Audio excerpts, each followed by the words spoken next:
اللہ کا کلام سننے کے لیے قریب قریب تشریف لیں اور بہتر یہ ہے کہ قرآن کریم سامنے رکھ کر بیٹھیں۔ الحمد للہ وحدہ والصلاة والسلام على من لا نبی بعدہ اما بعد فاعوذ باللہ من الشیطان الرجیم بسم اللہ الرحمن الرحیم ألم تر إلى الذين بدلوا نعمة الله كفرا وأحلوا قومهم دار البوار جهنم يصلونها وبئس القرار صدق اللہ العظیم۔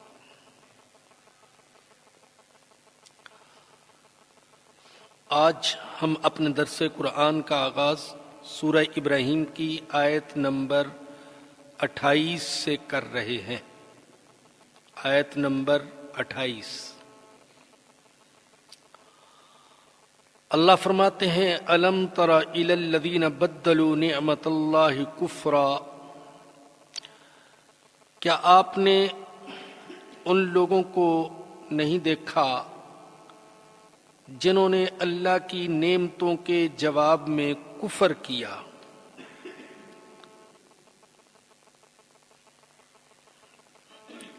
ویسے تو یہ آیات قریش کے بارے میں نازل ہوئی، جنہیں اللہ پاک نے مادی نعمتیں بھی بے شمار عطا فرمائی تھیں، اور مادی نعمتوں کے علاوہ پھر حرم کی سرزمین میں ان کو رہنے کی جگہ دی، حرم کا مجاور اور پڑوسی بنایا، اور پھر سب سے بڑھ کر یہ کہ اللہ نے اپنے آخری پیغمبر حضرت محمد الرسول اللہ صلی اللہ علیہ وسلم کو ان کے اندر مبعوث فرمایا۔ تو چاہیے تو یہ تھا کہ وہ اللہ کی ان نعمتوں کا شکر ادا کرتے، لیکن انہوں نے شکر کی بجائے کفر کا راستہ اختیار کیا، نہ شکر پن کا راستہ اختیار کیا۔ اور انسانوں کی اکثریت کا یہی حال ہے کہ اللہ انہیں نعمتیں عطا فرماتا ہے، لیکن یہ شکر کرنے کی بجائے کفر کا راستہ، نہ شکر پن کا راستہ اختیار کرتے ہیں۔ اللہ جوانی دیتا ہے تو اس کو گناہوں میں گزار دیتے ہیں، اللہ صحت دیتا ہے تو اسے اللہ کی نافرمانی میں گزار دیتے ہیں، اللہ دولت دیتا ہے تو دولت کو نبود و نمائش میں اور دکھاوے میں خرچ کرتے ہیں، اللہ اقتدار دیتا ہے تو ان کے اندر تکبر آ جاتا ہے، گھمنڈ آ جاتا ہے، اللہ اولاد دیتا ہے تو اولاد کو بجائے اس کے کہ اللہ کی رضا والے راستے پر لگائیں، بعض اوقات اللہ کی ناراضگی والے راستے پر لگا دیتے ہیں۔ تو فرمایا کہ آپ نے ان لوگوں کو نہیں دیکھا جنہوں نے اللہ کی نعمتوں کے جواب میں کفر کیا۔ وَأَحَلُّوا قَوْمَهُمْ دَارَ الْبَوَارِ، اور اپنی قوم کو ہلاکت کے گڑھے میں ڈال دیا۔ جہنم یصلونہا، وہ ہلاکت کا گڑھا کون سا ہے؟ جہنم، جس میں انہیں داخل ہونا پڑے گا۔ وبئس القرار، اور وہ بہت برا ٹھکانہ ہے۔ وَجَعَلُوا لِلَّهِ أَنْدَادًا لِيُضِلُّوا عَنْ سَبِيلِهِ، اور یہ اللہ کے لیے شریک ٹھہراتے ہیں تاکہ انسانوں کو اللہ کے راستے سے گمراہ کر دیں۔ خود تو گمراہ ہوئے، یہ دوسروں کو بھی گمراہ کرنا چاہتے ہیں۔ قل تمتعوا، آپ فرما دیجئے چند دن مزے اڑا لو، فإن مصیرکم الی النار، پس بے شک تمہیں بالآخر دوزخ کی طرف لوٹنا ہے۔ حضرت مولانا شبیر احمد عثمانی رحمۃ اللہ علیہ فرماتے ہیں کہ یہ جو اللہ کہہ رہے ہیں چند دن مزے اڑا لو پھر تمہیں دوزخ کی طرف لوٹنا ہے اور دوزخ تمہارا ٹھکانہ ہے، تو یہ ایسی ہے جیسے کوئی ماہر، تجربہ کار اور ہمدرد حکیم بد پرہیزی کرنے والے مریض سے کہے کل ما ترید فإن مصیرک الی الموت، جو چاہتے ہو کھاؤ کھاؤ کھاؤ، تمہارا انجام بہت جلد موت کی صورت میں ظاہر ہوگا۔ تو اللہ پاک بھی فرما رہے مزے اڑا لو لیکن بالآخر تمہیں دوزخ کی طرف جانا ہے، وہی تمہارا ٹھکانہ ہے اگر تم اللہ کی بات نہیں مانو گے۔ قل لعبادی الذین آمنوا یقیموا الصلاۃ، آپ فرما دیجئے میرے ان بندوں سے جو ایمان لائیں کہ وہ نماز قائم کریں، وَيُنْفِقُوا مِمَّا رَزَقْنَاهُمْ سِرًّا وَعَلَانِيَةً، اور جو کچھ ہم نے ان کو دیا ہے اس میں سے خفیہ بھی خرچ کریں اور اعلانیہ بھی خرچ کریں۔ فرمایا کہ میرے بندوں سے کہہ دیجئے جو ایمان لائے ہیں کہ وہ یہ دو کام کریں، ایک تو نماز قائم کریں اور دوسرا اللہ کی راہ میں اللہ کا دیا ہوا مال خفیہ اور اعلانیہ خرچ کریں۔ بندگی کی ذمہ داریاں، بندگی کے وظائف تو بہت سارے ہیں، لیکن یہاں پر اللہ نے ان میں سے صرف دو کو ذکر کیا ہے۔ ان میں سے ایک کا تعلق بدن کے ساتھ ہے اور دوسرے کا تعلق مال کے ساتھ ہے۔ نماز یہ بدنی عبادت ہے اور خرچ کرنا، زکوٰۃ، خیرات یہ مالی عبادت ہے۔ تو ان دو کو ذکر کر کے گویا کہ ساری عبادات کی طرف اشارہ کر دیا۔ تو پہلا حکم یہ دیا کہ نماز قائم کریں۔ قرآن نے عام طور پر نماز پڑھنے کا نہیں حکم دیا بلکہ نماز قائم کرنے کا حکم دیا ہے، اور علماء کہتے ہیں کہ نماز قائم کرنے کے لیے دو بنیادی شرطیں ہیں۔ ایک یہ کہ نماز پابندی سے ہمیشہ ادا کی جائے، ایسا نہیں کبھی پڑھ لی اور کبھی نہیں پڑھی، اور دوسری یہ کہ نماز کو اس کے سارے فرائض، واجبات، شرائط اور آداب کا لحاظ رکھتے ہوئے ادا کیا جائے۔ نماز پڑھنے والے تو بہت ہیں لیکن نماز قائم کرنے والے بہت کم۔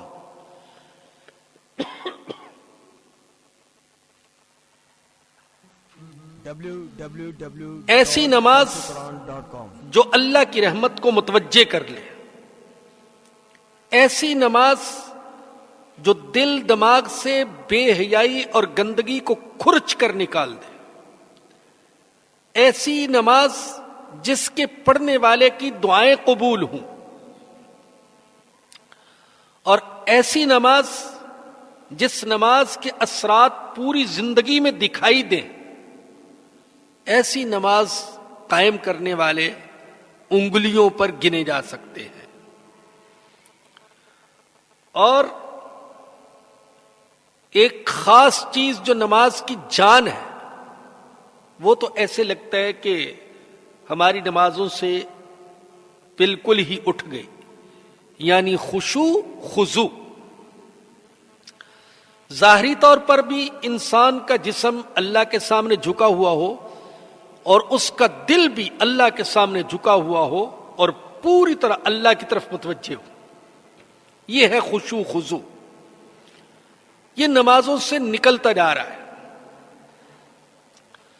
ایک حدیث میں حضور اقدس صلی اللہ علیہ وسلم نے قیامت کی علامتوں میں سے یہ علامت بیان فرمائی کہ تمہیں بھری مسجد کے اندر ایک بھی خشوع خضوع کے ساتھ نماز پڑھنے والا نہیں ملے گا۔ تو بھائی کوشش کرنی چاہیے کہ نماز خشوع خضوع کے ساتھ ادا کی جائے، اطمینان کے ساتھ ادا کی جائے۔ بعض لوگ بہت لمبی نماز پڑھتے ہیں، لمبی کا مطلب یہ کہ کئی کی رکعتیں پڑھتے ہیں، لیکن اتنی تیزی کے ساتھ کہ نہ قیام سیدھا، نہ رکوع سیدھا، نہ سجدہ سیدھا، نہ قعدہ سیدھا، اور نہ جو کچھ اس کے اندر پڑھتے ہیں وہ صحیح، سب ناقص۔ تو بہت زیادہ رکعات پڑھنے سے بہتر یہ تھا کہ وہ چند رکعات پڑھتے مگر سنت کے طریقے کے مطابق، خشوع خضوع کے ساتھ، تعدیل ارکان کے ساتھ۔ اور یہ بات عرض کر دینا مناسب ہے کہ تعدیل ارکان یہ واجب ہے، خشوع خضوع اور چیز ہے، تعدیل ارکان اور چیز ہے۔ خشوع خضوع تو یہ ہے کہ ظاہری طور پر بھی جھکا ہوا ہو، تواضع ہو، ایسے جیسے ایک بھوکا ننگا پریشان حال فقیر کسی امیر کے دروازے پر کھڑا ہوتا ہے، اتنی عاجزی کے ساتھ کھڑا ہو، دل بھی جھکا ہوا ہو، جسم بھی جھکا ہوا ہو، یہ خشوع خضوع ہے۔ تعدیل ارکان کیا ہے؟ ہر رکن کو اطمینان کے ساتھ ادا کرنا۔ قیام کیا، اب رکوع انتہائی اطمینان کے ساتھ ہو، سر اور کمر برابر ہو، اور پھر رکوع سے اٹھے سمیع اللہ لمن حمیدہ کہہ کر تو اطمینان کے ساتھ کھڑا ہو جائے، اور پھر سجدے میں جائے تو اطمینان کے ساتھ سجدے میں جائے۔ اب حالت یہ ہے، بعض لوگوں کو دیکھا گیا کہ رکوع میں جاتے ہیں تو بالکل ایسے تھوڑا سا سر کو جھکاتے ہیں، پھر ایک دم کھڑے ہو جاتے ہیں، ابھی سیدھے کھڑے ہوتے نہیں ہیں کہ فوراً سجدے میں چلے جاتے ہیں، سجدے سے سر اٹھاتے ہیں ابھی اچھی طرح بیٹھتے نہیں کہ فوراً دوسرے سجدے میں چلے جاتے ہیں۔ حالانکہ یہ تعدیل ارکان واجب ہے، اطمینان کے ساتھ ہر رکن کو ادا کرنا یہ واجب ہے۔ اگر کوئی شخص جان بوجھ کر تعدیل ارکان چھوڑ دے تو اس کی نماز ہوتی نہیں ہے، اور اگر بھول کر چھوٹ جائے تو پھر سجدہ سہو کرنے سے نماز ہوتی ہے، سجدہ سہو کرنا لازم ہو جاتا ہے۔ اب ہمارے بعض بھائی وہ سمجھتے ہیں کہ تعدیل ارکان کا مطلب ہے خشوع خضوع کے ساتھ نماز ادا کرنا، اور یہ خشوع خضوع کے ساتھ اگر ادا کیا جائے تو زیادہ ثواب ملتا ہے، اور اگر اس کے ساتھ ادا نہ کیا جائے تو کم ثواب ملتا ہے مگر نماز ہو جاتی ہے۔ حالانکہ نماز ہوتی نہیں ہے۔ اس چیز کو ذہن میں بٹھانا ضروری ہے بھائی کہ تعدیل ارکان واجب ہے، اور اللہ پاک نے نماز قائم کرنے کا حکم دیا ہے، صرف نماز پڑھنی نہیں ہے جیسے تیسے، بلکہ نماز کو قائم کرنا ہے جیسے ہمارے آقا صلی اللہ علیہ وسلم نے نماز کو قائم فرمایا۔ تو فرمایا میرے ایمان والے بندوں سے کہہ دے، ایک تو نماز قائم کریں، اور دوسرے جو ہم نے ان کو دیا ہے اس میں سے کچھ خفیہ بھی خرچ کریں، اعلانیہ بھی خرچ کریں۔ بھائی حالات کے اعتبار سے خفیہ بھی خرچ کیا جا سکتا ہے اور اعلانیہ بھی خرچ کیا جا سکتا ہے۔ جس شخص کو اپنے اوپر اعتماد ہے کہ میں اگر سب کے سامنے بھی اللہ کی راہ میں دوں گا تو میرے دل کے اندر کوئی دکھاوا، کوئی ریا وہ نہیں آئے گی، تو وہ اعلانیہ بھی دے سکتا ہے۔ لیکن جسے خطرہ ہو کہ اگر میں نے سب کے سامنے دیا تو میرا نفس متکبر بنے گا، گھمنڈ پیدا ہوگا اور دکھاوے کا جذبہ آ جائے گا، ارے کمال کر دیا تو نے، سخاوت کی ہے، تو اس کو چاہیے کہ یہ خفیہ دے دے. لیکن بعض اوقات حالات کا تقاضا یہ ہوتا ہے کہ اعلانیہ دیا جائے. اب مثال کے طور پر ایک شخص سڑک پر زخمی تڑپ رہا ہے یا بھوک سے ایڑیاں رگڑ رہا ہے، اور ہمارے لیے کوئی موقع نہیں کہ ہم خفیہ اس کی مدد کریں، تو سب کے سامنے بھی کر سکتے ہیں. یا دوسروں کو ترغیب دینا مقصد ہے کہ بھئی آپ بھی مسجد کی تعمیر میں، مدرسے کی تعمیر میں حصہ لیں، نیت صحیح ہے تو سب کے سامنے بھی دیا جائے تو اس میں کوئی حرج نہیں ہے. صحابہ اکرام سے دونوں قسم کے انفاق ثابت ہیں.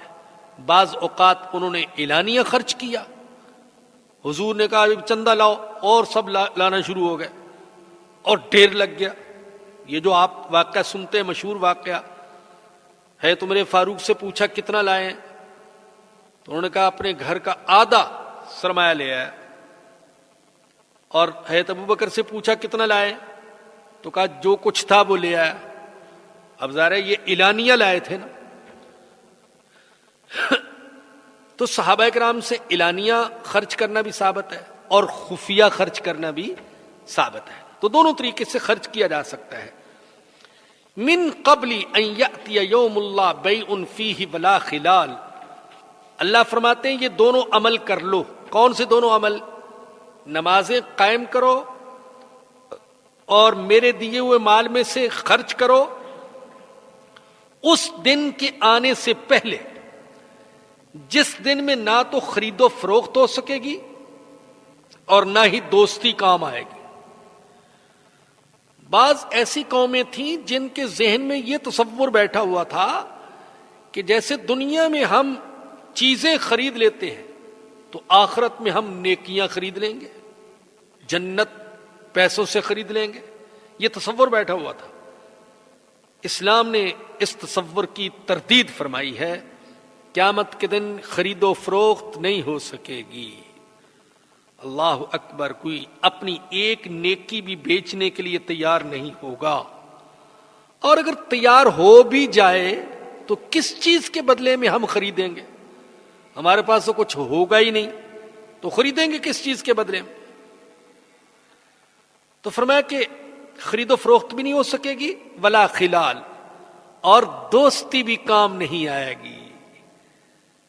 سب سے مضبوط رشتہ ماں اور اولاد کا ہے، باپ اور اولاد کا ہے، بھائی بہنوں کا ہے، شوہر اور بیوی کا ہے. لیکن اللہ کہتے ہیں یہ سب ایک دوسرے سے جان چھڑا کر بھاگ رہے ہوں گے. اولاد باپ کے پیچھے بھاگے گی، ابا ابا، آپ تو بڑی محبت کرنے والے ابا تھے، جان دینے والے ابا، آج مصیبت میں پھنس گیا ہوں، کچھ نیکیاں کم پڑ گئی، میرے ساتھ تعاون کر دیں. ابا کہے گا میری جان چھوڑو، میری جان چھوڑو، میں تو خود پریشان ہوں، میرا تو اپنا معاملہ بگڑا ہوا ہے، پتہ نہیں میرا کیا انجام ہوگا. تو ہر ایک دوسرے سے جان چھڑا رہا ہوگا. اور یہ جو زبانی کلامی دوستی کرنے والے، یہ تو خیر نظر ہی نہیں آئیں گے.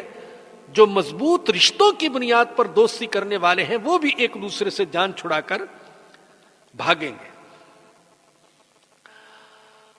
اللہ الذی خلق السماوات والارض، اللہ ہے، اللہ ہی ہے جس نے پیدا کیا آسمانوں کو اور زمینوں کو. کسی بت نے نہیں، کسی شریک نے نہیں، کسی جن نے نہیں، کسی فرشتے نے نہیں، کسی ولی نے نہیں، کسی نبی نے نہیں، بلکہ ان کو پیدا کیا اللہ نے. وَأَنزَلَ مِنَ السَّمَاءِ مَاءً، اور اللہ ہی ہے جس نے آسمان سے بارش برسائی.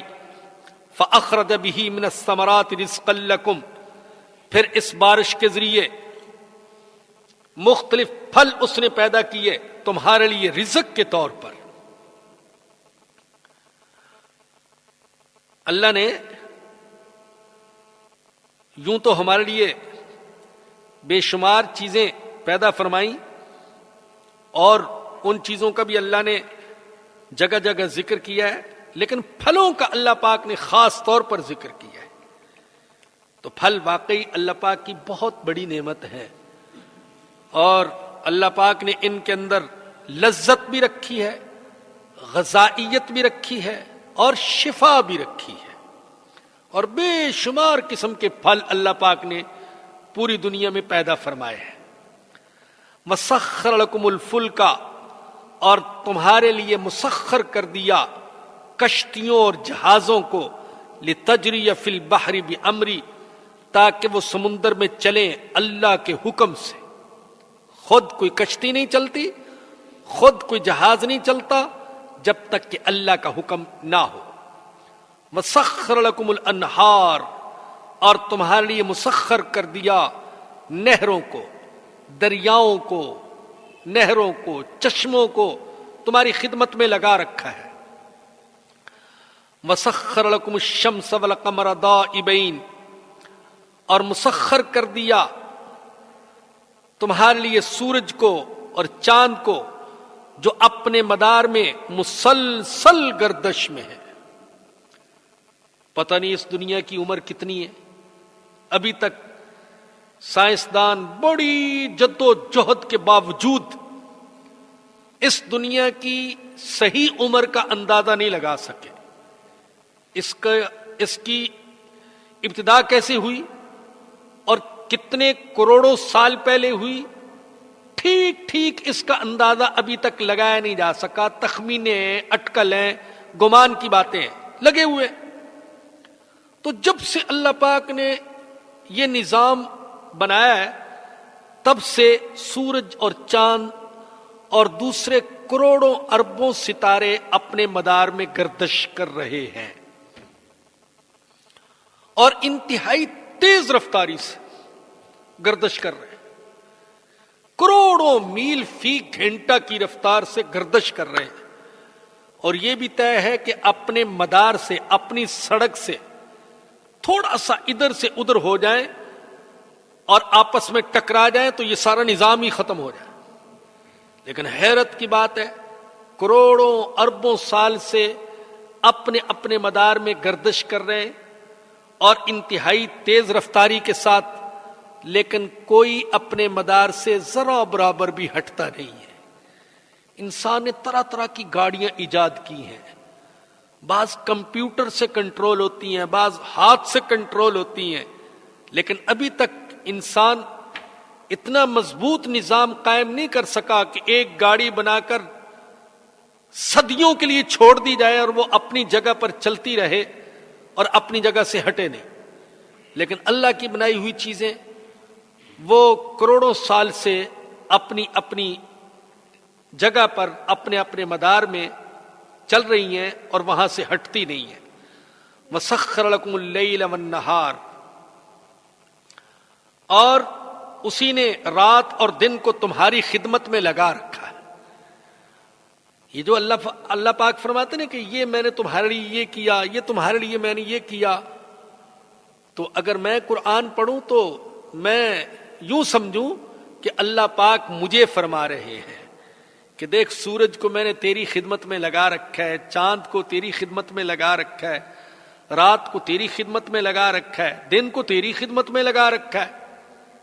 ہم ایسا کہہ سکتے ہیں اور ایسا سمجھنا چاہیے تاکہ احساس ہو کہ میرے اوپر اللہ کے کتنے احسانات ہیں۔ اور اللہ فرماتے وَآتَاكُم مِّن كُلِّ مَا سَأَلْتُمُوهُ، اور تمہیں میں نے ہر وہ چیز دی جس کے تم طلبگار تھے، جس کی تم کو ضرورت تھی۔ ہر وہ چیز میں نے تم کو عطا کی جس کی تمہیں ضرورت تھی، جس کے تم طلبگار تھے۔ اللہ اکبر۔ سوال دو طریقے سے ہوتا ہے، یا زبان قال سے یا زبان حال سے۔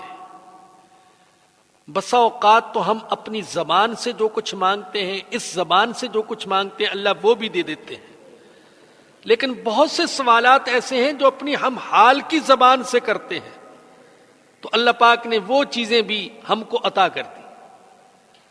اب دیکھیے، جب ہم دنیا میں آئے تو ہم تو مانگنا جانتے ہی نہیں تھے، لیکن ہماری زبان حال یہ کہہ رہی تھی کہ میں بہت کمزور ہوں، میری حفاظت فرما، میں بھوکا ہوں مجھے کھلا، میں پیاسا ہوں مجھے پلا. تو اللہ پاک نے ہمیں ماں کی صورت میں ایک عظیم ترین ہستی عطا فرما دی، جس نے ہمیں محبت بھی دی، شفقت بھی دی، تربیت بھی کی، اور جس کے سینے میں اللہ پاک نے ہمارے لیے تازہ غذا کا ذخیرہ رکھ دیا. اب آج کا انسان مختلف چیزیں استعمال کر رہا ہے، یہ جہاز، یہ گاڑیاں، یہ ٹرینیں، یہ کمپیوٹر، یہ سیٹلائٹ، مختلف چیزیں. تو جن چیزوں کو استعمال کر رہا ہے ان کے لیے جو بنیادی مواد ہے، لوہا، پٹرول، ڈیزل، گیس، ہوا وغیرہ، یہ سب بنیادی مواد اللہ کا پیدا کرتا ہے. اگر اللہ پاک اس بنیادی مواد کو پیدا نہ فرمائے تو ان چیزوں سے فائدہ نہیں اٹھایا جا سکتا، یہ چیزیں وجود میں نہیں آ سکتی. اور آگے فرمایا کہ وَإِن تَعُدُّوا نِعْمَةَ اللَّهِ لَا تُحْصُوهَا، اگر تم اللہ پاک کی نعمتوں کو شمار کرنا چاہو تو شمار نہیں کر سکتے. اللہ اکبر. کتنی نعمتیں ہیں اللہ پاک کی. اپنے جسم ہی کو دیکھیں، سر سے لے کر پیروں تک نظر ڈالیں، یہ سوچنے والا دماغ، یہ دیکھنے والی آنکھیں، یہ بولنے والی زبان، اور یہ سننے والے کان، اور سونگھنے والی ناک، اور پکڑنے والے ہاتھ، چلنے والی ٹانگیں، ہضم کرنے والا معدہ، سینے میں دھڑکتا ہوا دل، اور پورے جسم میں پھیلا ہوا رگوں کا جال، اور خون کی گردش، اور یہ پھیپھڑے، اور یہ جگر، اور یہ گردے، یہ سب کیا ہے؟ اللہ پاک کی نعمتیں ہیں. بعض اوقات ان میں سے کسی ایک کے اندر ذرا برابر فطور آ جاتا ہے، انسان کی زندگی اجیرن ہو جاتی ہے، اجیرن ہو جاتی ہے. کسی چیز میں لذت نہیں ہے. اگر بیمار ہے تو اس کو کسی چیز میں لذت نہیں. ہر ایک کے ساتھ معاملہ ہوتا ہے. میں بھی چند دن پہلے اپنے بیٹے سے ملنے سندھ گیا، پتہ نہیں وہاں کیا ہو گیا، معدہ خراب ہو گیا، طبیعت بہت یہاں آ کر گڑبڑ ہو گئی. تو یقین کریں میں حیران، کسی چیز میں لطف ہی نہیں ہے. نہ بچوں کو دیکھنے کو دل چاہتا ہے، نہ گھر کی طرف دیکھنے کو دل چاہتا ہے، نہ کوئی فروٹ اچھا لگتا ہے، نہ دودھ اچھا لگتا ہے، نہ شہد اچھا لگتا ہے، نہ بلائی اچھی لگتی ہے، نہ مکھن اچھا لگتا ہے. کوئی چیز اچھی نہیں لگتی. دل چاہتا ہے اس کو ہٹا دو کہ ایسا نہ ہو کہ مجھے الٹی ہو جائے، ابکائی نہ آ جائے. تو لذت تو صحت میں ہے. تو ذرا برابر بعض اوقات انسان کے جسم میں فطور آ جاتا ہے، کیسی کیسی تکلیفیں ہو جاتی ہیں. پتہ نہیں عجیب حساس نظام ہے جو اللہ پاک نے انسان کے جسم میں قائم کیا ہوا ہے. اب دیکھیں یہ کیسا الارم ہے ہمارے جسم میں جو فٹ ہے، جو ہمیں اطلاع کرتا ہے کہ پیشاب آ رہا ہے، ہمیں پتہ چل جاتا ہے. اور یا یہ کہ بیت الخلاء جانے کی ضرورت ہے. ایک نظام ہے. بعض ایسے لوگ ہیں جن کا یہ نظام نہیں ہے. اللہ اکبر. ان کا یہ نظام قائم نہیں کر رہا، کام نہیں کر رہا، یا نظام تھا ہی نہیں، یا نظام تھا اور خراب ہو گیا. اللہ اکبر. ہائے. بعض ایسے والدین کہ جن کی اولاد ایسی ہے، اب 20 سال کا بیٹا ہے، اس کا یہ نظام کام نہیں کرتا. اب 20 سال کے بیٹے کے پخانے کو صاف کرنا کوئی آسان کام ہے؟ بیچاری ماں اس کے پخانے کو صاف کر رہی، اس کا یہ نظام ہی کام نہیں کرتا، اور وہ اندر ہی اندر فارغ ہو رہا ہے. تو بھائی یہ عجیب و غریب قسم کا نظام اس نے بنایا. یہ اللہ تعالیٰ کی نعمتیں. پھر کھانے کی نعمتیں پتہ نہیں کتنی قسم کی. دنیا کی بہترین سے بہترین کھانے کی چیز انسان 2-4 وقت کھا لے تنگ آ جائے گا، اور بنی اسرائیل کی طرح کہہ دے گا لن نصبر علی طعام واحد، یہ روزانہ ہی بٹیرے، روزانہ ہی ترنجبین ہم سے نہیں کھایا جاتا، لے جاؤ، یہ کیا دسترخوان پر لا رکھا ہوا ہے؟ تو پتہ نہیں کھانے کی کتنی نعمتیں، پینے کی دیکھے تو پتہ نہیں کتنی نعمتیں اللہ پاک نے پیدا فرما رکھی ہیں۔ لیکن یہ یاد رکھیں کہ پینے کی نعمتیں، یہ پیپسی کولا، یہ نعمتیں نہیں ہیں، یہ تو مصیبت ہے جو ہم نے اپنے گلے میں ڈال رکھی ہے۔ کہیں کہیں اللہ کا بڑا کرم ہے، اللہ نے کوکا کولا کی بھی نعمت عطا فرمائی ہے، تو یہ نعمتیں نہیں، یہ تو مصیبتیں جو ہم نے ڈال رکھی ہیں، ہمارے معدے کو تباہ کرنے والی اور ہمارے جسم کو کمزور کرنے والی چیزیں ہیں، لیکن قوم ان کی عادی ہو گئی ہے، مرتی ہے مگر پھر بھی پیتی ہے۔ یہ ایسی جیسے شرابی مرتے ہیں، دیکھتے ہیں وہ تڑپ تڑپ کر مر رہا ہے، دوسرا شرابی پھر بھی توبہ نہیں کرتا۔ یہ جو آج کل کھاتے ہیں لوگ نشہ، یہ گٹکے، یہ پان وغیرہ، یہ کھانے والے دیکھتے ہیں کہ دوسرے کو کینسر ہو گیا ہے، اس کا منہ بگڑ گیا ہے، پھر بھی باز نہیں آتا، توبہ نہیں کرتا۔ ایسے ہی ہمارا حال ہے، ہم دیکھتے ہیں مگر باز نہیں آتے، بیماریاں پھیل رہی ہیں مگر ہم باز نہیں آتے۔ ایک ساتھی بتا رہا تھا کہ ایک عرب جو ہے وہ گویا کہ پیپسی کے نقصان بتانا چاہتا تھا، تو وہ تماشا دکھا رہا تھا کہ بکرے کو زبردستی پکڑ کر اس کے منہ میں پیپسی ڈالتا تو وہ بیچارہ بے ہوش ہو کے گر پڑتا، کہتا شوف بیپسی، دیکھ یہ پیپسی کی وجہ سے ہوا ہے، اس کے ساتھ جو کچھ ہوا ہے، اور تو اس پر جان دیتا ہے۔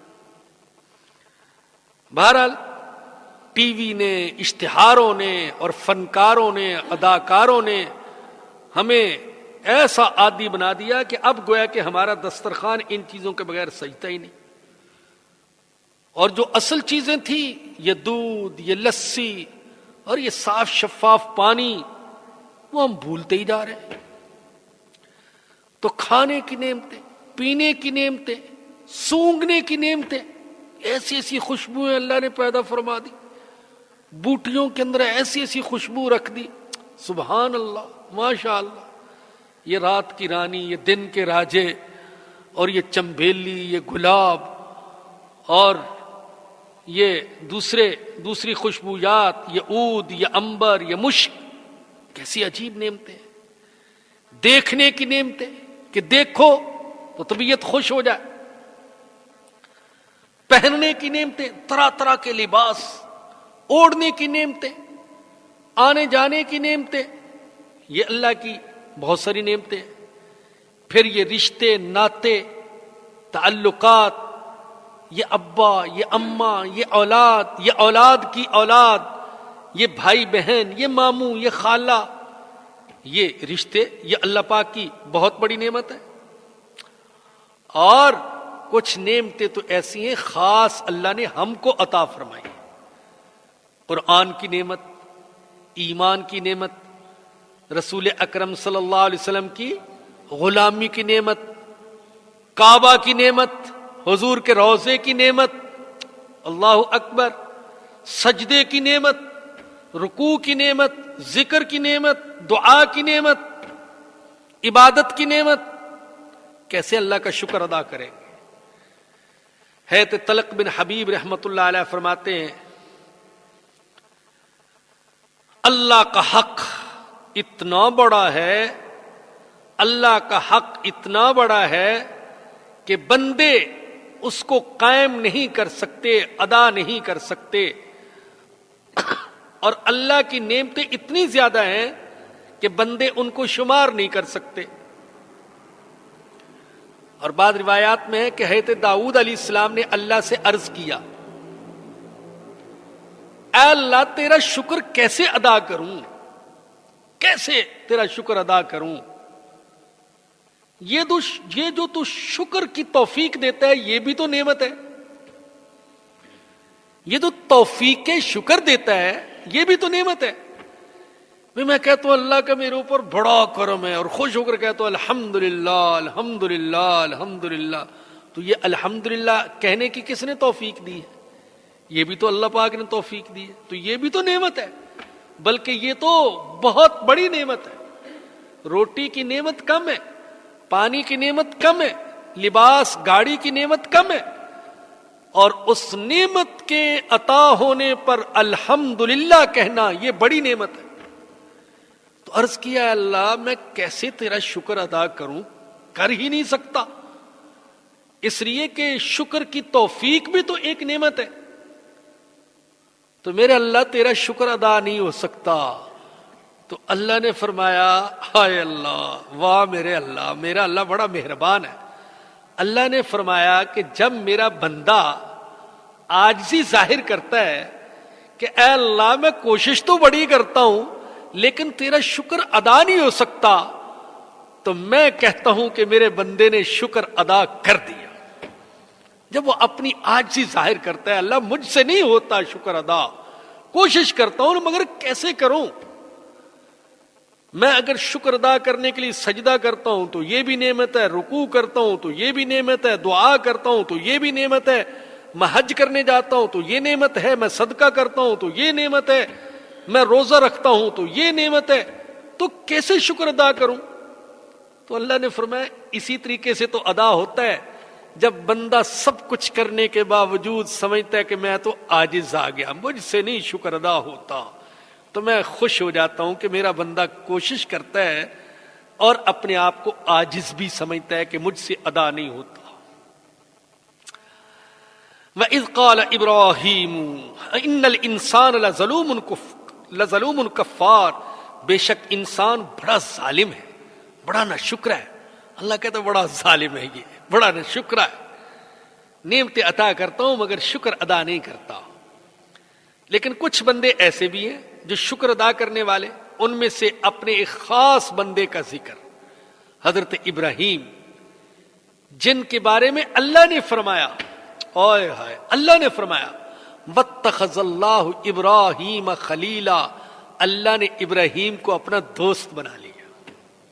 بہت بڑی بات ہے، اللہ نے فرمایا اللہ نے ابراہیم کو اپنا دوست بنا لیا۔ تو اللہ اپنے اس بندے کا ذکر کرتے ہیں، فرمایا کہ وَإِذْ قَالَ إِبْرَاهِيمُ رَبِّ اجْعَلْ هَٰذَا الْبَلَدَ آمِنًا، اپنے اس بندے کی دعائیں ذکر کی ہیں اللہ نے۔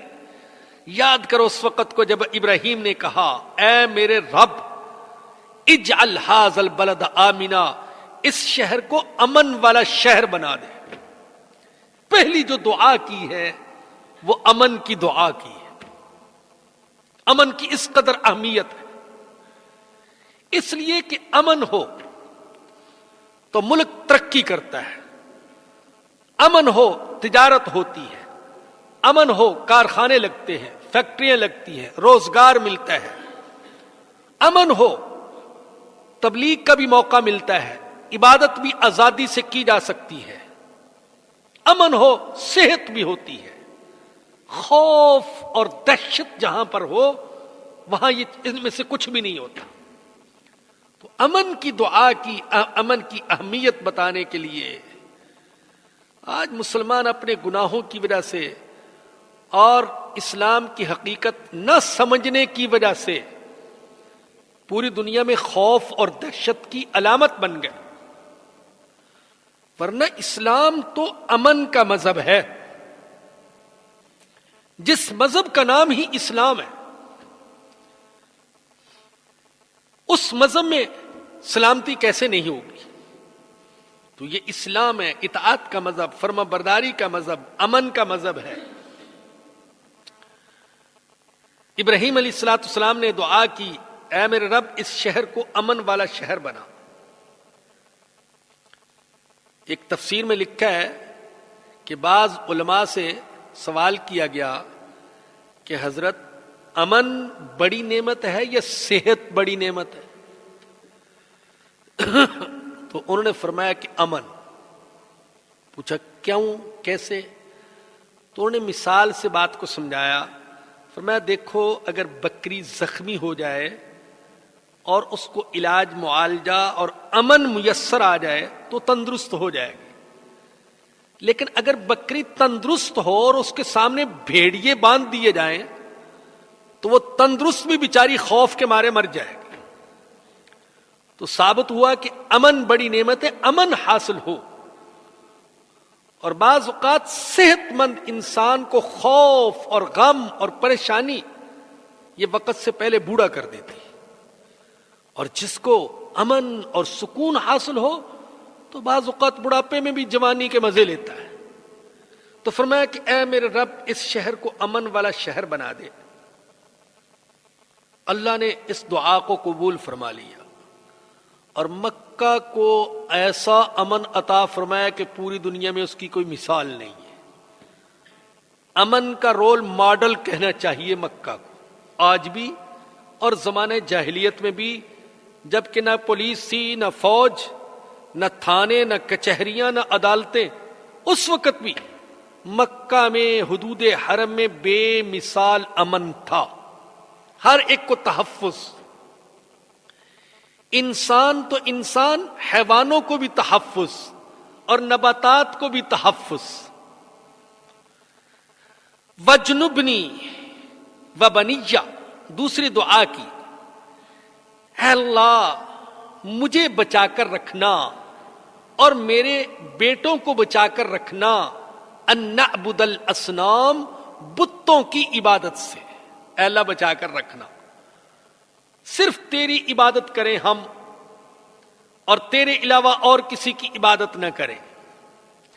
رب انہن اضللن کثیرا من الناس، اے میرے رب ان بتوں نے بہت سے انسانوں کو گمراہ کر دیا۔ بت تو کیا گمراہ کریں گے، یعنی یہ بت بہت سے انسانوں کی گمراہی کا سبب بن گئے۔ فمن تبعنی فانہ منی، اے میرے اللہ ان انسانوں میں سے جو کوئی میری اتباع کرے گا وہ تو مجھ سے ہے۔ ومن عصانی، اور جو میری نافرمانی کرے گا، فانک غفور الرحیم، تو بڑا بخشنے والا، بڑا رحم کرنے والا ہے۔ اللہ اکبر۔ قرآن کریم میں آتا ہے کہ حضرت مسیح علیہ الصلوۃ والسلام بھی اسی سے ملتی جلتی التجا کریں گے، دعا کریں گے اللہ کے سامنے، اور وہ کہیں گے ان تعذبہم فانہم عبادک، اگر تو ان کو عذاب دے تو یہ تیرے بندے ہیں، میں کیا کر سکتا ہوں۔ وَإِن تَغْفِرْ لَهُمْ، اور اگر تو ان کو معاف کر دے، فَإِنَّكَ أَنْتَ الْعَزِيزُ الْحَكِيمُ، تو غالب ہے، حکمت والا ہے۔ تو مسیح علیہ السلام یہ کہیں گے اگر تو عذاب دے تو تیرے بندے، میں کون ہوں تیرا ہاتھ پکڑنے والا، اور اگر تو معاف کر دے تو غالب ہے، حکمت والا ہے۔ اور حضرت ابراہیم علیہ السلام کیا کہہ رہے ہیں، جو کوئی اتباع کرے وہ تو میرا ہے، اور جو نافرمانی کرے تو غفور الرحیم ہے۔ حضرت مسیح علیہ السلام نے کہا فَإِنَّكَ أَنْتَ الْعَزِيزُ الْحَكِيمُ، تو عزیز الحکیم ہے، غالب ہے، حکمت والا۔ اور ابراہیم علیہ السلام کیا فرما رہے ہیں، تو غفور الرحیم ہے۔ اصل بات یہ کہ ابراہیم علیہ السلام جو دعا کر رہے ہیں یہ دنیا میں کر رہے ہیں، اور دنیا میں توبہ کرنے والے کی توبہ قبول ہوتی ہے، اس لیے فرمایا کہ فَإِنَّكَ غفور الرحیم۔ حضرت مسیح علیہ السلام یہ جو التجا کریں گے تو قیامت کے دن کریں گے، اور قیامت کے دن توبہ قبول نہیں ہوتی، اس لیے وہاں پر فرمائیں گے اگر تم معاف کر دے فَإِنَّكَ أَنْتَ الْعَزِيزُ الْحَكِيمُ، تو غالب ہے، حکمت والا ہے۔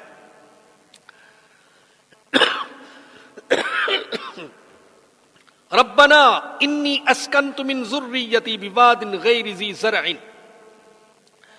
اے ہمارے رب میں نے اپنی اولاد کو ٹھہرایا ایسی وادی میں جو زراعت کے قابل نہیں ہے، عند بیتک المحرم، تیرے حرمت والے گھر کے پاس۔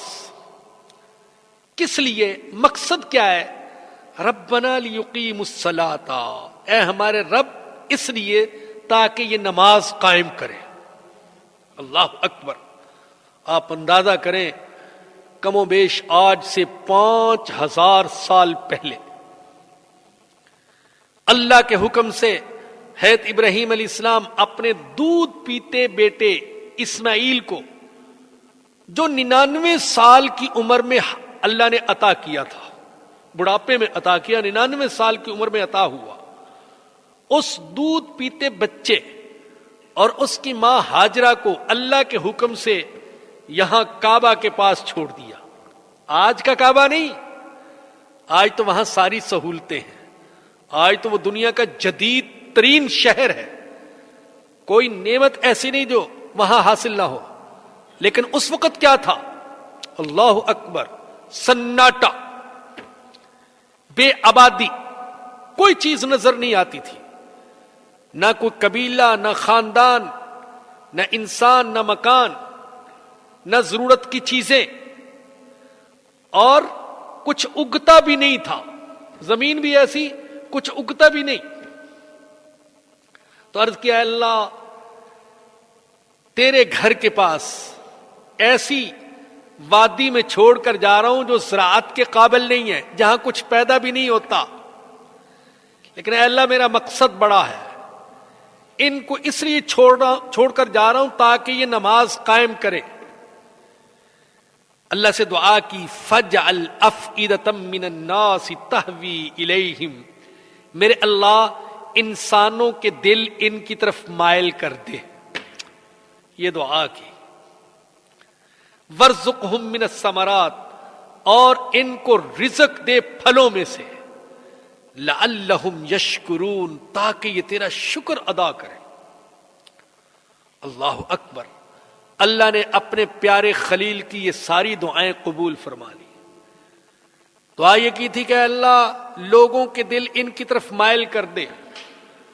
اللہ نے ایسا مائل کیا انسانوں کے دلوں کو ان کی طرف کہ ایمان والوں کے دل میں کعبے کے لیے وہی کشش ہے جو مقناطیس کے اندر لوہے کے لیے ہوتی ہے. جیسے مقناطیس لوہے کو کھینچتا ہے، کعبہ ایمان والوں کو کھینچتا ہے. اللہ آپ سب کو لے جائے اور بار بار لے جائے. آپ دیکھیں گے کہ کہاں کہاں سے لوگ آئے ہوئے ہیں. سارے دولت والے نہیں جاتے، سارے پیسے والے نہیں جاتے، بے شمار غریب، فقیر، کمزور لوگ اور دنیا کے آخری کونے سے آئے ہوئے، برفانی علاقوں میں رہنے والے، پہاڑی علاقوں میں رہنے والے، پتہ نہیں کتنی مشقتیں جھیل کر اور حکومتوں کو ناراض کر کے وہاں پہنچتے ہیں، اور جب کعبے کو دیکھتے ہیں تو پھر دیکھتے ہی چلے جاتے ہیں. اللہ اکبر، دل بھرتا ہی نہیں ہے. اور رخصت ہوتے ہیں وہاں سے تو ان کی آنکھیں بارش برسا رہی ہوتی ہیں. ابھی حال ہی کے سفر میں ایک ساتھی نے بتایا، ایک چینی حاجی کو دیکھا آخری طواف کر کے جا رہا تھا، کعبے کی طرف دیکھتا ہے پھر رونے لگتا ہے اور پھر سجدے میں پڑ جاتا ہے، پھر بیچارہ پیچھے پلٹتا ہے، پھر دیکھتا ہے، پھر وہاں سجدے میں پڑ جاتا ہے، رونے لگتا ہے. پتہ نہیں کتنی حسرتوں کے بعد آیا ہوگا، کتنی تمناؤں کے بعد، کیسے پیسہ پیسہ جوڑ کر وہاں وہ پہنچا. اور آج جدا ہو رہے تو جدائی اتنی مشکل گزر رہی ہے جیسے سگے والدین سے جدائی ہو رہی ہے، ماں سے جدائی ہو رہی ہو، بلکہ اس سے بھی زیادہ. تو اللہ نے دلوں کو مائل کر دیا ان کی طرف. یہ دعا اللہ نے قبول فرما لی. ادھر ادھر سے قبیلے آ کر وہاں آباد ہونے لگے اور فرمایا پھلوں کا رزق دے. اوئے ہوئے، عجیب دعا ہے، عجیب دعا ہے. وہاں تو گندم پیدا نہیں ہوتی، کوئی درخت پیدا نہیں ہوتا، اور دعا کر رہے ہیں اللہ ان کو پھلوں کا رزق عطا فرما. لیکن اللہ نے اپنے خلیل کی یہ دعا بھی قبول فرما لی. پھل دوسری جگہ پیدا ہوتا تھا اور وہاں کے رہنے والوں کو نصیب نہ ہوتا، مکے والوں کو پہلے نصیب ہو جاتا. زمانہ جاہلیت میں بھی، اسلام سے پہلے بھی لوگوں کی یہ سوچ تھی، باغات والوں کی، زمینداروں کی یہ سوچ تھی کہ اگر ہم پہلا پھل مکہ میں بھیجیں گے تو ہمارے باغ میں برکت ہوگی. چنانچہ پھل اترتا تو پہلے مکہ میں بھیج دیں برکت کے لیے. اللہ نے یہ دعا بھی قبول فرما لی. ربنا انک تعلم ما نخفی وما نعلن، اے ہمارے رب تو جانتا ہے جو ہم چھپاتے ہیں اور جو ظاہر کرتے ہیں، ہماری کوئی چیز تجھ سے مخفی نہیں ہے. وما یخفی علی اللہ من شیء فی الارض ولا فی السماء، اور اللہ پر کوئی چیز پوشیدہ نہیں، نہ زمین میں نہ آسمان میں. اور پھر اللہ کا شکر ادا کرتے ہیں، الحمدللہ الذی وہب لی علی الکبر اسماعیل و اسحاق، تمام تعریفیں اس اللہ کے لیے جس نے مجھے بڑھاپے میں اسماعیل اور اسحاق جیسی اولاد عطا فرمائی. بعض روایات میں ہے کہ 99 سال کی عمر میں حضرت اسماعیل علیہ السلام پیدا ہوئے اور 112 سال کی عمر میں حضرت اسحاق علیہ السلام پیدا ہوئے. ان ربی لسمیع الدعاء، دعا کرنے کے بعد مجھے اور آپ کو اور سارے انسانوں کو حضرت خلیل بتا رہے ہیں، لوگوں یہ مت سمجھو کہ اللہ نے صرف ابراہیم کی دعائیں قبول کی تھیں. ان ربی لسمیع الدعاء، بے شک میرا رب سب کی دعائیں سنتا ہے. رب اجعلنی مقیم الصلاۃ ومن ذریتی، اے میرے رب مجھے بنا دے نماز قائم کرنے والا اور میری اولاد میں سے بھی بنا دے. ربنا، اے ہمارے رب، وتقبل دعا، میری دعا قبول فرما لے. ربنا اغفر لی، اے ہمارے رب مجھے معاف فرما دے. ولی والدی، اور میرے والدین کو معاف فرما دے. وللمؤمنین، اور ایمان والوں کو معاف فرما دینا. یوم یقوم الحساب، جس دن حساب قائم ہوگا.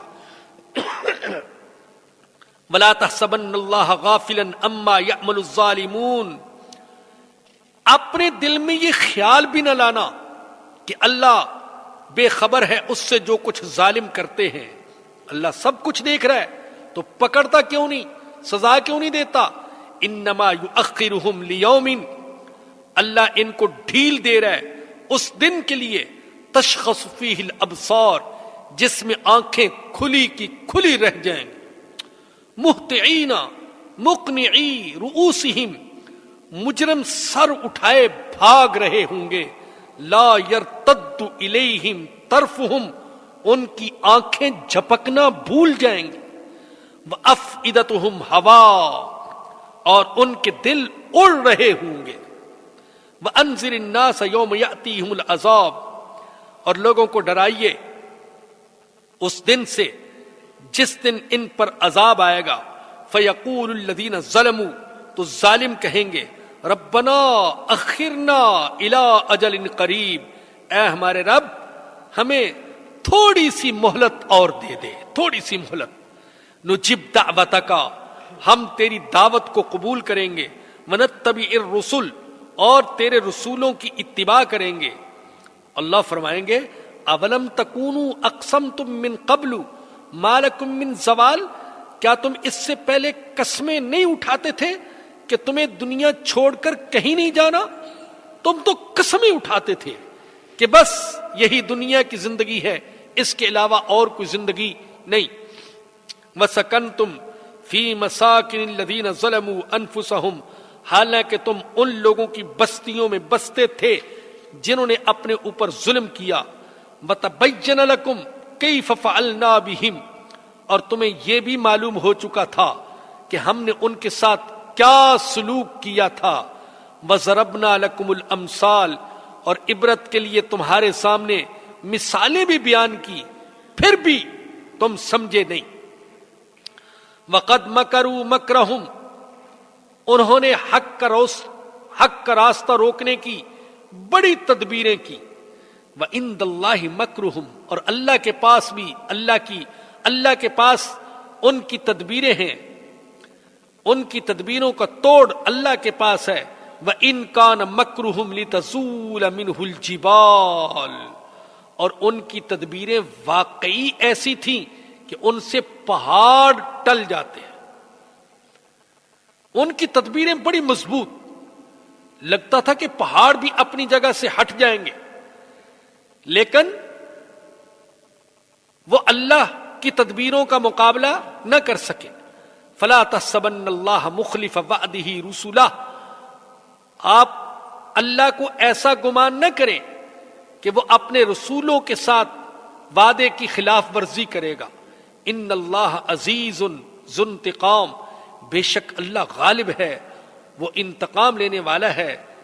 یوم تبدل الارض غیر الارض، جس دن یہ زمین دوسری زمین میں بدل جائے گی. والسماوات، اور آسمان بھی بدل جائیں گے. یہ زمین نہیں رہے گی، دوسری زمین آ جائے گی. یہ آسمان نہیں رہے گا، دوسرا آسمان آ جائے گا. وَبَرَزُوا لِلَّهِ الْوَاحِدِ الْقَهَّارِ، اور یہ کھڑے ہوں گے اللہ کے سامنے جو یکتا ہے اور قہار ہے. وَتَرَى الْمُجْرِمِينَ يَوْمَئِذٍ، اور اس دن تم دیکھو گے مجرموں کو مقرنین فی الاسفاد، کہ زنجیروں میں جکڑے ہوئے ہوں گے. سرابیلہم من قطران، ان کے کرتے تار کول کے ہوں گے. وتغشا وجوہہم النار، اور ان کے چہروں پر آگ لپٹ رہی ہوگی. اللہ ہماری حفاظت فرمائے. لیجزی اللہ کل نفس ما کسبت، تاکہ اللہ ہر نفس کو، ہر انسان کو اس کے اعمال کا بدلہ دے دے. ان اللہ سریع الحساب، بے شک اللہ بہت جلد حساب لینے والا ہے. اس کے لیے کروڑوں اربوں انسانوں کا حساب کرنا کچھ بھی مشکل نہیں. ھذا بلاغ للناس، یہ قرآن لوگوں تک پیغام پہنچانے کا ذریعہ ہے. وَلِيُنذَرُوا بِهِ، اور تاکہ اس کے ذریعے سے لوگوں کو ڈرایا جائے. یہ قرآن لوگوں تک اللہ کا پیغام پہنچانے کا ذریعہ ہے. اللہ اکبر. ایک روایت ایسی نظر سے گزری جس کا مفہوم یہ ہے، جس نے قرآن پڑھا وہ یوں سمجھے کہ اللہ نے خود اس کے ساتھ بات کی ہے. اللہ نے بات، یہ اللہ کا کلام ہے، میرے اللہ کا کلام ہے، یہ میرا کلام نہیں ہے، یہ کسی ولی نبی کا کلام نہیں ہے، یہ حضور کا بھی کلام نہیں ہے، یہ تو اللہ کا کلام ہے. اور کیسے کہیں لوگ ہر قسم کے کلام سنتے ہیں، اللہ کا کلام نہیں سنتے. اللہ کا کلام سننے کے لیے کوئی تیار نہیں ہے. میں بڑے تجربے کے بعد اس نتیجے پر پہنچا ہوں، یہ قوم قرآن سننے کے لیے تیار نہیں ہے. قصے، کہانیاں، لطیفے، اشعار، بے بنیاد قسم کی حکایات بڑے مزے سے سنتے، سر دھنتے. فرقے وارانہ تقریریں سنتے، نعرے بھی لگاتے ہیں، اور جو ایسی تقریریں کرتے ہیں ان کو ہدیے بھی خوب دیتے ہیں، خوب نوازتے ہیں ان کو. بڑے مہنگے مہنگے خطیب، ایک ایک رات کے معاوضے لینے والے، اور کرتے کیا ہے؟ امت کو لڑاتے ہیں آپس میں، اور قصے کہانیاں سنتے ہیں، اور قوم جوق در جوق شریک ہوتی ہے، لیکن اللہ کا کلام نہیں سنتے. ھذا بلاغ للناس، یہ قرآن لوگوں تک پیغام پہنچانے کا ذریعہ ہے. وَلِيُنذَرُوا بِهِ، تاکہ اس کے ذریعے سے لوگوں کو سمجھایا جائے، خبردار کیا جائے. وَلِيَعْلَمُوا، اور تاکہ لوگ جان لیں، انما هو الہ واحد، کہ بے شک اللہ ایک معبود ہے. وَلِيَذَّكَّرَ أُولُو الْأَلْبَابِ، اور تاکہ نصیحت حاصل کریں عقل والے. اللہ پاک ہمیں نصیحت حاصل کرنے کی توفیق عطا فرمائے. وآخر دعوانا الحمدللہ رب العالمین. اللہ پاک نے محض اپنے فضل و کرم سے 13واں پارہ تقریباً ختم کرنے کی توفیق عطا فرما دی. آخری آیت کے بعد اگلے دفعہ انشاءاللہ ہم 14ویں پارے کا آغاز کریں گے. لیکن ایک بات، ایک خصوصی اعلان وہ رہ گیا، وہ یہ کہ چونکہ 2 مہینے میں ایک دفعہ درس وہ نارتھ ناظم آباد میں ہوتا ہے، ہماری جو پرانی جگہ تھی وہاں پر درس ہوتا ہے 2 مہینے میں ایک دفعہ.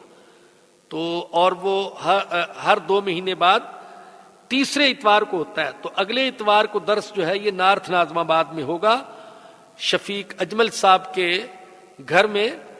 اور وہ جو سامنے اس کے کیا ہے ڈی سی آفس کے بالکل سامنے گلی نمبر 3 ہے، اس میں اگر آپ پہنچ جائیں تو شفیق صاحب کے گھر میں پہنچ جائیں گے تو اگلا درس انشاءاللہ عصر کے وقت وہیں پر ہوگا. جزاک اللہ. وقت زیادہ ہو گیا تو آمین ہوگی۔ www.darsequran.com